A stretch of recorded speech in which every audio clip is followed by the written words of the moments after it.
கருத்துக்கள், சில பேச்சுக்கள் அடிப்படையில் தான் செந்தில் பாலாஜி அவர்கள் தன்னிலை விளக்கம் கொடுத்தார்.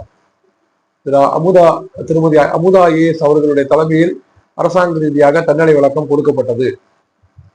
நிறைய வீடியோக்கள் எல்லாம் பாத்தீங்கன்னா ஷோ பண்ணாங்க, இந்த காணொலி காட்சிகள் எல்லாம் ஷோ பண்ணாங்க. இந்த கிரௌடு ஏன் இந்த மாதிரி பஸ்ட் ஆச்சு, என்ன எதனால அப்படின்றத அவங்க அந்த பஸ் உள்ள வந்ததுனாலதான் இந்த வேவ் ஃபார்ம் ஆச்சு, கிரௌடோட வேவ் ஃபார்ம் ஆச்சு.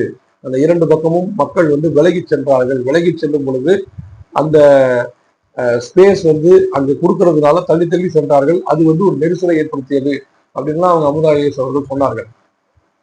அதே மாதிரி செந்தில் பாலாஜி அவர்களும் அதே மாதிரி சொன்னாங்க. அவருக்கு காலையில இருந்து தண்ணி குடிக்கல, அவருக்கு தாகம் ஏற்பட்டிருக்கு. அவர் இந்த மாதிரி அந்த தேவையின் அடிப்படையில தான் அவர் என்ன பண்ணாரு, செருப்பு எடுத்து வீசினாரு அப்படின்றது சொல்றாரு. சரி, இப்ப என்ன அப்படின்னு கேட்டீங்கன்னா, இந்த மாதிரி எல்லாமே ஒரு சிஸ்டமேட்டிக்கான ஒரு ஆன்சராக தெரிகிறது. விஜய் மீது தவறு இருக்கு. அவர் இந்த மாதிரி ஒரு 6 மணி நேரம் 7 மணி நேரம் இப்படி காலதாமதமா வர்றது, இதெல்லாம் எந்த காலகட்டத்திலையும் யாரும் ஏற்றுக்கொள்ள மாட்டார்கள். எந்த காலகட்டத்திலும் யாருமே ஏற்றுக்க மாட்டாங்க. என்ன ஒரு ஹியூமானிட்டின்னு ஒண்ணு இருக்கு, ஒரு மனிதாபிமானம் அப்படின்னு ஒண்ணு இருக்கு. ஏன்னா அது அவர் கொஞ்சமாவது ஃபாலோ பண்றாரோ அப்படின்னு தெரியல.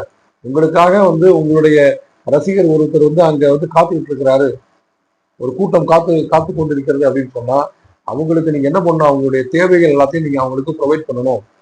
உங்க பேச்சை கேட்கறதுக்கு அவங்க ஒரு சௌகரியமான சூழ்நிலையில கேட்கணும், இப்படிதான் நினைக்கணும்.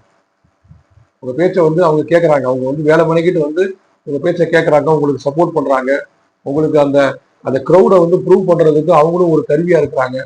அப்ப நீங்க என்ன பண்ணணும், அவங்களை நீங்க வேல்யூ பண்ணணும்.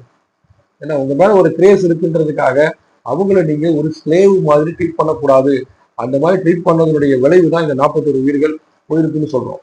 நீங்க அரசாங்கத்தை நோக்கி ஒரு விரலை நீங்கள் நீட்டுவதற்கு முன்பாக அதே விரலை நீங்கள் உங்களை நோக்கி நீங்கள் கேள்வி கேட்டு பாருங்க. நம்ம மேல என்ன தப்பு இருக்கு அப்படின்னு சொல்லி கேட்டு பாருங்க. நீங்க உங்க கிரௌடை நேசிக்கக்கூடிய ஒரு நபராக, மனிதராக நீங்கள் இருந்திருந்தால் நீங்க என்ன பண்ணிருப்பீங்க, ஃபர்ஸ்டே இவங்க எல்லாத்தையும் நீங்க ஆர்கனைஸ் பண்ணி இவங்களை அவங்க மாவட்ட செயலாளரோ இல்ல உங்க பொதுச் செயலாளரோ யாரோ நீங்க முன்னாடியே நீங்க அனுப்பிச்சு அந்த கிரௌடு கம்ஃபர்ட்டா வசதியா இருக்காங்களா, வரக்கூடியவங்களுக்கு நம்ம ஏதாவது ஃபுட்டு ப்ரொவைட் பண்றோமா, வாட்டர் பாட்டில் ப்ரொவைட் பண்றோமா, அவங்க ஸ்பேசிஸா இருக்கிறாங்களா, நீங்க அவ்வளவு நீங்க இவங்களை நேசிக்கக்கூடிய மனிதராக இருக்கக்கூடிய பட்சத்துல நீங்க இந்த சின்ன இடத்த அக்செப்ட் பண்ணிக்க கூடாது. அதாவது காவல்துறையில தரப்புல இருந்து சொல்றீங்க இந்த மாதிரி திரும்ப